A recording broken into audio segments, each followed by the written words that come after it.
లోని అన్ని ఛానల్స్ ను ఆంధ్రదేశంలో ప్రసారం చేస్తున్న ఏకైక network city cable. Welcome to city cable news bulletin. ముందుగా హెడ్లైన్స్.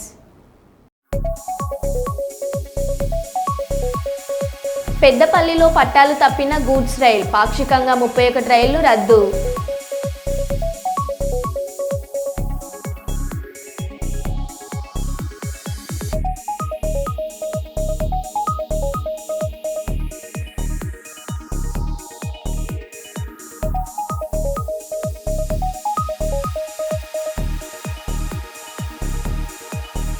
సోషల్ మీడియా వారియర్స్ మీద అక్రమ కేసులు మానుకోవాలి, ఒమ్మి రఘురామ్.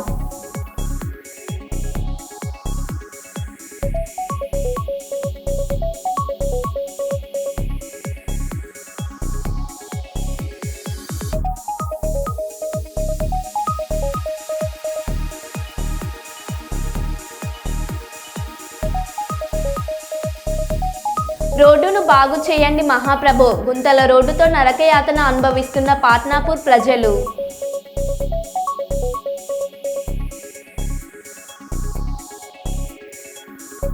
మహిళా ప్రయాణికురాలి బ్యాగ్లో నుండి బంగారం కొట్టేస్తూ అడ్డంగా దొరికిన ఆర్టీసీ డ్రైవర్.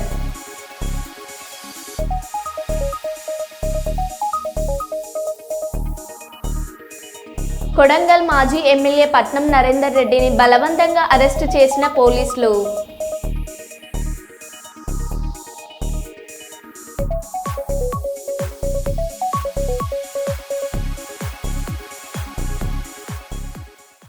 ఇక వివరాల్లోకి వెళ్తే, తెలంగాణలో కాంగ్రెస్ ప్రభుత్వం వచ్చాక సాగునీరు అందియలేక జరిగిన పంట నష్టాలను సందర్శించే భాగంలో మాజీ ముఖ్యమంత్రి కేసీఆర్ గారు జనగామ జిల్లా దేవరుపల మండలం ధరావత్ తండాకి వచ్చినప్పుడు ఆంగోత్ సత్తమ్మ అనే రైతు 5 బోర్లు వేసి పంట నష్టం పోయి బిడ్డ పెళ్లి పెట్టుకొని అప్పుల పాలు అయ్యామని తన గోడు కేసీఆర్ గారికి వెళ్ళబోసుకోగా, నాడు కేసీఆర్ గారు తన వంతు సహాయం 5 లక్షలు ఇస్తానని మాట ఇవ్వగా, నేడు మాజీ మంత్రివర్యులు ఎర్రబెల్లి దయాకర్ రావు గారి సహకారంతో ఆంగోత్ సత్తమ్మకి 5 లక్షల చెక్కును అందజేశారు. ఇచ్చిన ప్రకారం ఈ చెక్కును అందించిన మాజీ మంత్రివర్యులు ఎర్రబెల్లి దయాకర్ రావు గారు ఈ కార్యక్రమంలో జిల్లా మండల తండా నాయకులు పాల్గొన్నారు. మరి పంటలు వేసుకోవటం జరిగింది, వరి మొత్తం ఎండిపోయింది. గత కేసీఆర్ గారు ఉన్నప్పుడు వరుసగా 5-6 నెలలు మరి నీళ్లు రావటం జరిగింది. కానీ వీళ్ళు వచ్చిన తర్వాతనే నీళ్లు బంద్ చేయటం వల్ల పంటలు ఎండిపోయినాయి, ఈ ప్రాంతం అంతా ఎండిపోయినాయి. కానీ ఈమె ఆవేదనతోటి నా కొడుకుది పెళ్లి పెట్టుకుందాం, పైసలు వస్తే పెళ్లి చేద్దాం అనేది ఈమె చెప్పడం. కేసీఆర్ గారు మనసున్న మహారాజు కాబట్టి ఎంబడే 5 లక్షలు ఇస్తారని ప్రకటించడం జరిగింది. కానీ ఇన్ని రోజుల నుంచి కేసీఆర్ గారు కొంత దూరంగా ఉండే, మొన్న కల్చుడుతోటే వారే గుర్తు చేసి 5 లక్షల చెక్కు ఇవ్వటం కూడా జరిగింది. ఇదే కాకుండా 3 లక్షలు ఒక సీను కుటుంబం చనిపోయిన కుటుంబానికి కూడా ఎస్టీ వాళ్లకు ప్రముఖ గుర్తింపు ఇచ్చి వాళ్ళకు కూడా 3 లక్షలు ఇవ్వటం జరిగింది. నేను ఒకటే ప్రభుత్వాన్ని, మీరు ఎలా ఫెయిల్ అయ్యిండ్రు, ఎందుకు ఫెయిల్ అయ్యిండ్రు అని రివ్యూ చేసుకోండి. ఇవాళ మా నియోజకవర్గంలోనే ఎస్టీలు దెబ్బతింటారు, ఎస్టీ యువకుడు చచ్చిపోయాడు. తొర్రూరులో ఎస్టీ యువకుని అరాచకంగా కొట్టడం కూడా జరిగింది. అంటే మీరు ఎన్నిట్ట ఫెయిల్ అయింది అనేది ఒక్కసారి మీరు రివ్యూ చేసుకోండి. ఇలా రైతుల ఆవేదన వినండి. ఏదో రైతులు చెప్పుకుంటే రైతుల మీద అటాక్ చేసుడు, పోలీస్ స్టేషన్లో కేసులు పెట్టడు, బెదిరించుడు ముఖ్యం కాదు. మీ రేవంత్ రెడ్డి సొంత నియోజకవర్గంలోనే మా భూములు మాకు ఉంచాలే, మాకేమవుతుంది, ఫ్యాక్టరీ గ్యాస్ లేదు, ఏ స్కీమ్ లేదు. మహారాష్ట్ర పోయి గొప్పలు చెప్పుకుంటున్నాం. 300 కోట్లు ఖర్చు పెట్టి మహారాష్ట్రలో అడ్వర్టైజ్మెంట్ ఇవ్వాలన్నా తెలంగాణ ప్రభుత్వం డబ్బులు. ఇక్కడనో గతి లేక మేం చేస్తున్నాం. ఇక్కడ పెన్షన్లు పెంచలేదు, మహిళలకు ఇచ్చేది పెంచలేదు, కేసీఆర్ కిట్ లేదు. కేసీఆర్ గారు చేసిన పథకాలను కూడా ఇంప్లిమెంట్ చేసే ప్రయత్నం లేదు. దయచేసి బుద్ధి తెచ్చుకోండి, జ్ఞానం తెచ్చుకోండి. మాట్లాడిన వాళ్ళ మీద కేటీఆర్ మీద కేసు పెడతామా, వీళ్ళ మీద కేసు పెడతామా అని బెదిరింపులు బంద్ చేసి మీరు సర్దిద్దుకుని ఏర్పాటు చేయాలనేది ముఖ్యమంత్రి గారికి, ప్రభుత్వానికి నేను విజ్ఞప్తి చేస్తున్నాను. పాలకుర్తి శ్రీ సోమేశ్వర లక్ష్మీ నరసింహస్వామి ఆలయంలో కార్తీక మాస ఉత్సవాలలో భాగంగా మంగళవారం రాత్రి దేవాలయ కళ్యాణ మండప ప్రాంగణంలో మేళతాళాల మధ్య భజన సంకీర్తనల మధ్య అత్యంత వైభవపేతంగా లక్ష దీపోత్సవం అభిషేకం నిర్వహించారు. మహిళలు పాల్గొని కార్తీక దీపాలు వెలిగించి మొక్కులు చెల్లించుకున్నారు.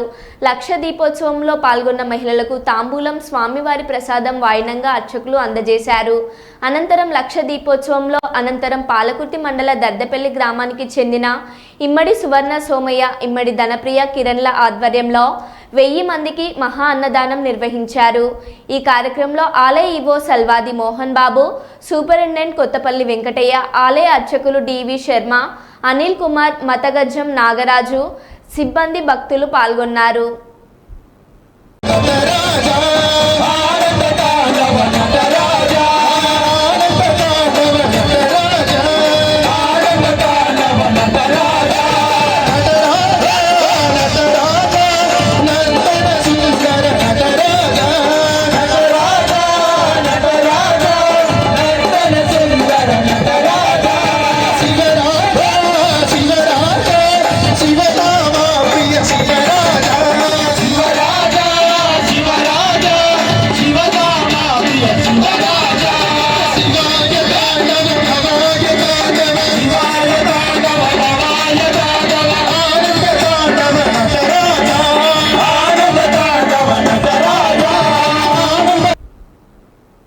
కొడంగల్ మాజీ ఎమ్మెల్యే పట్నం నరేందర్ రెడ్డిని బలవంతంగా అరెస్ట్ చేసిన పోలీసులు. ఉదయం కేబీఆర్ పార్క్ వద్ద మార్నింగ్ వాక్ చేస్తుండగా అదుపులోకి తీసుకున్న పోలీసులు.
వేములవాడ కాంగ్రెస్ కార్యాలయంలో ప్రభుత్వ విప్ ఎమ్మెల్యే ఆది శ్రీనివాస్ మీడియా సమావేశం నిర్వహించారు.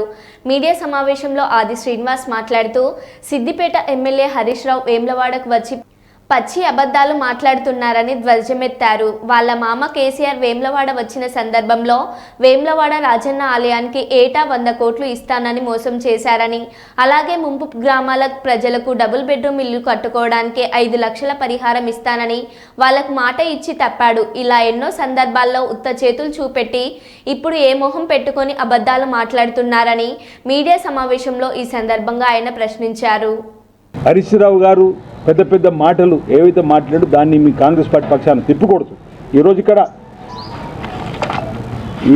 నేను ఒక్కటి చెప్పదలుచుకున్నా. రాజన్న సిరిసిల్ల జిల్లాలో 43,892 మందికి రైతు రుణమాఫీ వేసినాం. 346 కోట్లు. వేముల నియోజకవర్గానికి వచ్చే వరకు 22,353 మందికి రుణమాఫీ చేసినాం. 181 కోట్లు. వాళ్ళకి సంబంధించిన వివరాలు కూడా ఉన్నాయి. అంటే మేమేమో ఏక మొత్తంలో రుణముక్తం చేసే పని మేము చేస్తే నువ్వేం చేసినావు? 2014లో మీరు అధికారంలోకి వచ్చిన తర్వాత రైతు రుణమాఫీ ఎట్లా చేసినా ఒకసారి గుర్తు చేయని హరీష్ గారు మీకు అంటున్నా. 2014-15లో పావల 400 చిల్లర కోట్లు ఇచ్చినావు. 2015-16లో 400 కోట్లు పావల. 16-17లో 400 కోట్లు పావల. 17-18లో పావల 400 కోట్లు. మొత్తం 16,000 కోట్లు ఇచ్చినావు నువ్వు. అది కూడా విడగొట్టి తర్వాత మళ్ళీ 2018లో వచ్చినాక రుణమాఫీ అన్నావు. 18-19 లేదు, 19-20 లేదు. ఉప ఎన్నికలు వచ్చినప్పుడు ఒకసారి 400 కోట్లు ఇచ్చి కేవలం 400 కోట్లు. చెప్పేది అబద్ధం అయితే లెక్కలు దిగదు. ఆ తర్వాత కేవలం 12,000 కోట్లు విడుదల చేసిండు. అలాగే ఇంచుమించు 18,000 కోట్లు తిరిగి వాపసు వచ్చినాయి. అంటే మీరు 10 ఏళ్ళలో చేసిందంతా మేము ఈ 10 నెలల్లోనే 18,000 కోట్లు చేసిన మిగతా 13,000 కోట్లు చేయడం రిలీజ్ ఉన్నాం. ఈరోజు వేములవాడ రాజన్న ఆలయం దగ్గర మీరు ప్రజల కోసం మొక్కుకొని ఏది తండ్రి అదంతా కపటం. 50 కోట్లు ఇచ్చినాం. ఈరోజు రాజన్న ఆలయానికి 50 కోట్లు బడ్జెట్లో పెట్టినాం. 50 కోట్లతో ఆలయ విస్తీర్ణ చేయడం కోసం కూడా గౌరవ ముఖ్యమంత్రి గారు త్వరలో శంకుస్థాపన చేయడానికి కూడా వస్తున్నారు. మీలాగా రాజన్న తంతల మీద ప్రమాణం చేసి డబుల్ బెడ్రూమ్లు ఇస్తాను మాట ఇచ్చిండు. ఎటువైంది మీ మాట అంటుంది? అసలు వేములవాడ దేవాలయం సంబంధించినటువంటి ఒక్క ఇటుక కొత్తదని పెట్టిర్రా? ఒక ఇటుకనన్నా పాత తీసేశారు. ఏది మీ పునరుద్ధరణ అంటున్నా? గొప్పలు చెప్పుకోవడం తప్ప రోప్వే నాంపల్లి దగ్గర అన్నారు. రంగుల నమూనాల ఫోటోలు ఆలయ గెస్ట్ హౌస్లో పెట్టుకున్నారు. శివరాత్రి వచ్చిందంటే రంగుల వీడియోలలో 3 బ్రిడ్జీల మీదకై కార్లు ప్రజలు రయ్యు నచ్చినట్టు చూపించారు. 3వ బ్రిడ్జ్ అయిందా? నువ్వు వచ్చినావు కదా కుడివైపు హరీష్ రావు వేలాడికి వచ్చినప్పుడు కుడివైపు బ్రిడ్జ్ ఎందుకు ఆగిపోయిందో అడిగినావా? అప్పటి ఎమ్మెల్యే అంటే కలిడు. ఇప్పుడు పోటీ చేసిన నన్ను అడగలిగిరా మీరు? అసలు 2015 ఇవాళ 2024 2023 దాకా మీరు 8 ఏళ్ళు భూసేకరణ కూడా మీరు చేయలేరు. బ్రిడ్జిల కోసం భూసేకరణ కూడా మీరు చేయలేరు. నేను సమావేశం పెట్టిన తర్వాత భూసేకరణ లేదంటే ఆర్ఎండ్బి శాఖ మంత్రులు కోమరెడ్డి వెంకరెడ్డి గారితో మాట్లాడి గౌరవ ముఖ్యమంత్రి రేవంత్ రెడ్డితో మాట్లాడి 6,96,00,000 భూసేకరణ నిధులు విడుదల చేసి కలెక్టర్ గారు పీడీ అకౌంట్లు వేసినాం. 3 రోజుల క్రితం భూసేకరణ సంబంధించినటువంటి పేర్ల నమూనాను కూడా మేము పేపర్ ద్వారా ఇవ్వడం జరిగింది. ఇది మా కమిట్మెంట్. ఈ విధంగా మేము అభివృద్ధి చేయడానికి ముందుకు వస్తుంటే ఎక్కడ జరిగింది అభివృద్ధి అంటే ఏం చేయాలంటున్నాం. ఇక నేతన్నల గురించి కూడా మాట్లాడండి.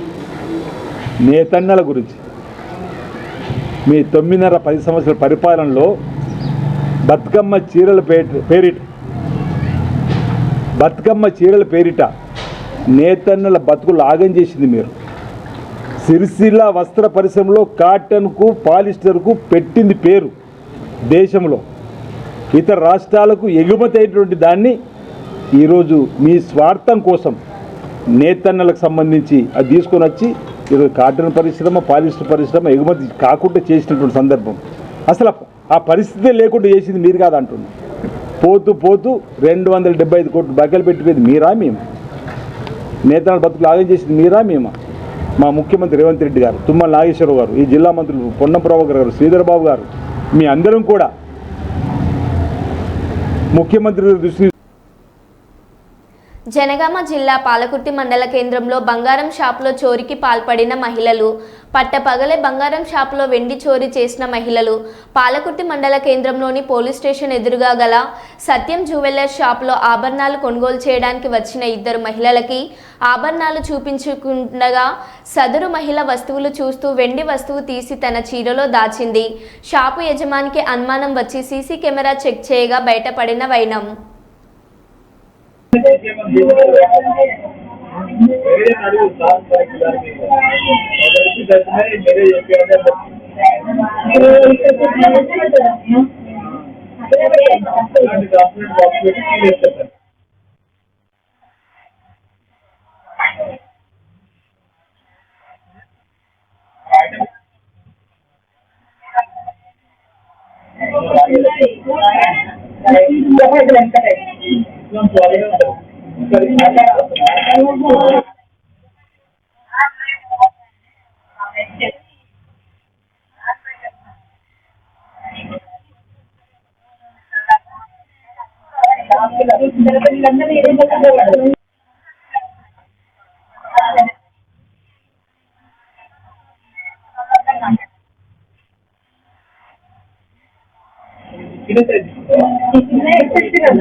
పెద్దపల్లి జిల్లాలో గూడ్స్ రైలు పట్టాలు తప్పింది. దీంతో దక్షిణ మధ్య రైల్వే 31 రైళ్లు రద్దు చేయడంతో పాటు పలు రైళ్లను పాక్షికంగా రద్దు చేసింది. కొన్నింటిని దారి మళ్లించింది. Narsapur to Secunderabad, Secunderabad to Narsapur, Hyderabad to Sirpur, Secunderabad to Kagaznagar, Kazipet to Sirpur town to Karimnagar, Karimnagar to Bodhan, Sirpur town to Bhadrachalam road to Ballarshah to Kazipet, Yesvantpur to Muzaffarpur రైళ్లను రద్దు చేశారు.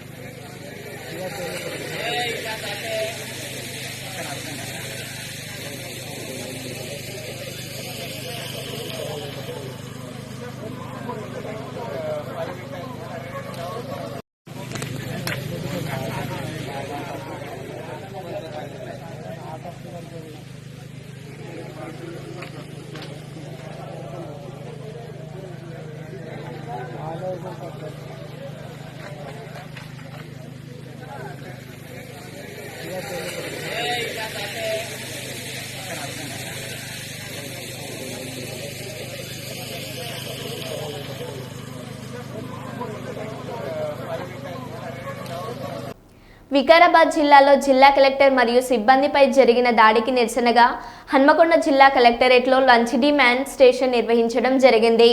ఈ కార్యక్రమంలో హన్మకొండ జిల్లా ఉద్యోగుల జేఏసీ ఆధ్వర్యంలో నిరసన కార్యక్రమం నల్ల బ్యాడ్జీలు ధరించి నిర్వహించారు. ఈ నిరసన కార్యక్రమంలో కలెక్టరేట్లోని అధికారులు, సిబ్బంది పాల్గొన్నారు.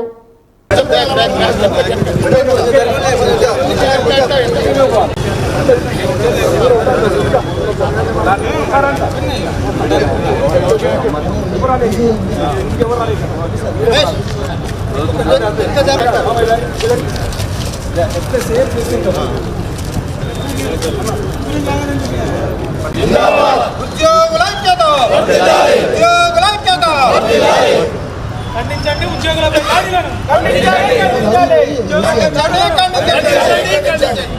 దాడులను, ఇంతమంది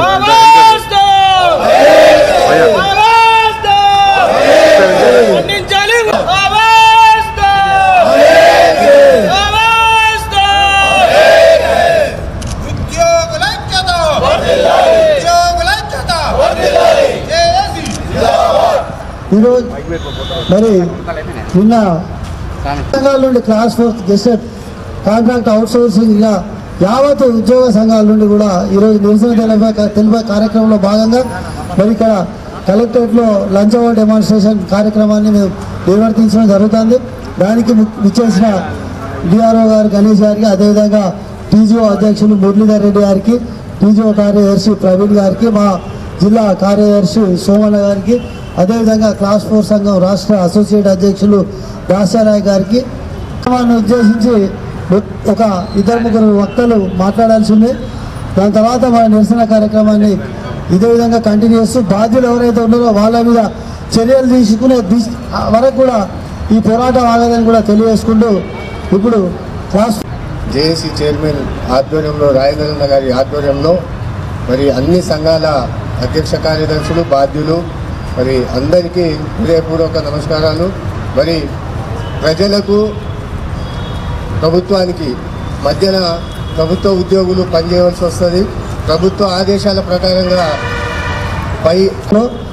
మరి ఒక ఫార్మా కంపెనీ సంబంధించి భూ సేకరణ విషయంలో మరి గౌరవ కలెక్టర్ గారు, మరి అడిషనల్ కలెక్టర్ గారు, తర్వాత కొడంగల్ అథారిటీ ప్రత్యేక అధికారులు, కొంతమంది రెవెన్యూ అధికారుల బృందం అందరూ కూడా మరి అక్కడ రైతులకు ప్రజాభిప్రాయ సేకరణ గురించి వెళ్ళడం జరిగింది. మరి మీ అందరికీ కూడా తెలుసు, చాలా హేయమైన చర్య, అంటే యావత్ తెలంగాణ ప్రజానికం సిగ్గుపడాల్సిన చర్య అక్కడ జరిగింది. మరి ఉద్యోగులుగా ప్రభుత్వం అయితే ఏదైతే ఆదేశాలు ఇస్తుందో దానిలో భాగంగానే మరి గౌరవ కలెక్టర్ గారు కానీ, మిగతా రెవెన్యూ అధికారులు కానీ, తర్వాత కాడా అథారిటీ అధికారులు కానీ మరి ప్రజాభిప్రాయ సేకరణ కోసం వెళ్ళినప్పుడు చాలా నిస్సిగ్గుగా హేయంగా మరి అక్కడ కలెక్టర్ గారి మీద, రెవెన్యూ అధికారుల మీద కూడా దాడి చేయడం జరిగింది. మరి నిన్న రాత్రి సుమారు 10 గంటల ప్రాంతంలో బళ్ళారి నుండి నిజామాబాద్ మీదుగా ఐరన్ లోడ్తో బయలుదేరి యూపీ వెళ్చున్న గూడ్స్ రైల్ పెద్దపల్లి జిల్లా కన్నాల గ్రామం వద్ద పట్టాలు తప్పింది. రైల్వే రిస్క్ టీం మరమ్మతులు పనులు చేపట్టారు. పెద్దపల్లి జిల్లా కలెక్టర్ కోయ శ్రీహర్ష ఘటన స్థలాన్ని పరిశీలించారు.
మంచిర్యాల జిల్లాలోని లక్షెట్టిపేట్ పట్టణంలోని తెలంగాణ సాంఘిక సంక్షేమ గురుకుల బాలికల పాఠశాల కళాశాలలో నిర్వహిస్తున్న 10వ కాళేశ్వరం జోనల్ స్పోర్ట్స్ మీట్ 2024లో భాగంగా మంగళవారం సైతం విద్యార్థుల క్రీడా పోటీలు కొనసాగుతుండగా విద్యార్థులు ఎంత ఉత్సాహంగా క్రీడా పోటీల్లో పాల్పంచుకుంటున్నారు. సోమవారం ప్రారంభమైన జోనల్ స్థాయి స్పోర్ట్స్ మీట్లో జోనల్ పరిధిలోని సుమారు 15 పాఠశాలల నుంచి 1275 మంది విద్యార్థులు, అండర్ 14, 17, 19 విద్యార్థులు 10 రకాల క్రీడా పోటీల్లో పాల్గొంటున్నారు. ఈ సందర్భంగా కళాశాల ప్రిన్సిపల్ కె రమ్య కళ్యాణి సోమవారం నుండి మంగళవారం జరిగిన క్రీడా పోటీల వివరాలు, విజేతల వివరాలు, సెమీఫైనల్కు చేరుకున్నట్లు జట్ల వివరాలు వెల్లడించారు. జోనల్ అధికారిని సిహెచ్ అరుణకుమారి మాట్లాడుతూ నవంబర్ 14న జోనల్ స్పోర్ట్స్ మీట్ 2024 ముగింపు వేడుకలకు సర్వం సిద్ధం చేసినట్లు ఆమె తెలిపారు. ముగింపు వేడుకలకు ప్రజాప్రతినిధులు, ప్రముఖులు హాజరవుతున్నారని ఈ వేడుకలను విజయవంతం చేయాలని కోరారు. సో పిల్లలందరికీ కూడా మా యొక్క పాఠశాల తరఫున పిల్లలకు స్పోర్ట్స్ అండ్ గేమ్స్లో కూడా చాలా ప్రాముఖ్యత ఇస్తున్నాము. వాళ్ళన్నీ ఆల్రౌండ్ డెవలప్మెంట్ అనేది ఉండాలని దాంట్లో భాగంగా ఈ యొక్క స్పోర్ట్స్ అండ్ గేమ్స్ మీట్ కూడా జోనల్ స్పోర్ట్స్ మీట్, తర్వాత స్టేట్ మీట్ గచ్చిబౌలిలో జరుగుతుందండి. నవంబర్ 1st వీక్లో జరుగుతుంది, డిసెంబర్ 1st వీక్లో. సో ఇది మారిపోతుంది. Thank you so much. అందరికీ నమస్కారం అండి. నేను Mrs Arunakumari, zonal officer, zone 1 Kaleshwaram. ఈరోజు మాకు లక్షపేటలో అమ్మాయిలకు స్పోర్ట్స్ మీట్ జరుగుతూ ఉంది, ఇంకొకటి అబ్బాయిలకు జాకారంలో జరుగుతూ ఉంది. ఇక్కడ 15 స్కూల్స్ నుంచి పిల్లలు వచ్చారు, 1275 మంది వచ్చారు. తర్వాత ఎస్కాట్ టీచర్స్ కూడా ఒక టీఈటీస్ అందరు కలిసి ఒక 100 మంది ఉంటారు. అందరితోటి మనకు నిన్న చాలా అంగరంగ వైభవంగా ఇనాగరేషన్ సెరమనీ జరిగిందండి. అది అయిపోయిన తర్వాత పిల్లలకు గేమ్స్, స్పోర్ట్స్ అండ్ గేమ్స్ జరుగుతున్నాయి. ఏ రోజుకు ఆ రోజు విన్నర్స్ అంత లిస్ట్ కూడా మేము అనౌన్స్ చేస్తున్నాము. రేపు 14వ తారీఖు నాడు క్లోజింగ్ సెరమనీ ఉంటుంది, 10:30కు ఉంటుంది. అప్పుడు కూడా మన ఎమ్మెల్యే గారు వస్తారని అనుకుంటున్నాము. సో పిల్లలందరికీ కూడా మా యొక్క పాఠశాలల తరఫున పిల్లలకు స్పోర్ట్స్ అండ్ గేమ్స్లో కూడా చాలా ప్రాముఖ్యత ఇస్తున్నాము. వాళ్ళన్నీ అన్ని ఆల్రౌండ్ డెవలప్మెంట్ అనేది ఉండాలనే దాంట్లో భాగంగా ఈ యొక్క స్పోర్ట్స్ అండ్ గేమ్స్ మీట్ కూడా జోనల్ స్పోర్ట్స్ మీట్, తర్వాత స్టేట్ మీట్ గచ్చిబౌలిలో జరుగుతుందండి. నవంబర్ 1st వీక్లో జరుగుతుంది, డిసెంబర్ 1st వీక్లో. సో ఇది మారిపోతుంది. Thank you so much. మరో బులెటిన్లో మళ్ళీ కలుద్దాం. Stay tune.